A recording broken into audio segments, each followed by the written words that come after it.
Hello everyone, welcome back to my channel. Hopefully you are all doing well and safe. Well, today I'm gonna talk about on some small update for returning international travelers. So let's start our video. New South Wales rules for returning international traveler will change soon.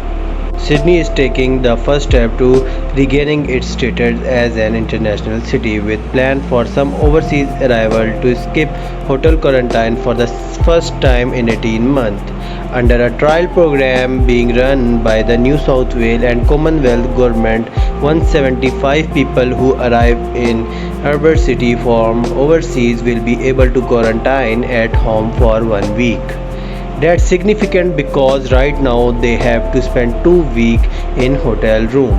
The pilot could offer a glimpse at what international border arrangement might look like in New South Wales when the state has fully vaccinated 80% of its population aged over 16. That expected to happen in November, and the Premier Gladys say it's planned for what life look like when the milestone is reached is being drafted now. And also New South Wales tourism minister say that we must get rid of lockdown, we must get rid of hotel quarantine. The other news is about Melbourne. So Victoria COVID roadmap, Premier declare we are opening up with the lockdown to end in late October. The Victorian Premier Daniel Andrew announced on Sunday that Melbourne lockdown will be lifted once 70% of Victorian adults are fully vaccinated against COVID, expected about 26 October. This, he said, once the milestone is reached, the reason to leave home and curfew will be ditched. People will be allowed to travel 25 km and there will be return to outdoor dining and drinking. He said by Christmas it is expected family member will be able to gather at home in group of up to 30 people. An increase from 10 house guests will be permitted when 80 vaccination target is met.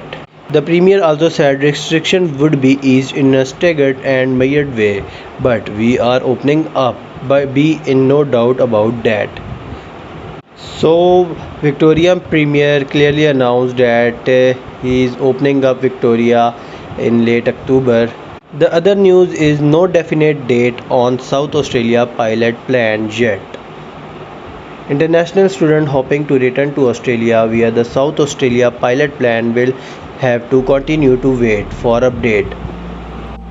Study Adelaide chief executive said that she could not confirm or comment on delay, but that she hoped students would return in the second half of the year. We are unable to put a definite date on it at that moment, but we are still working toward the second half of the year, which I realize we are in, but that's still the intention.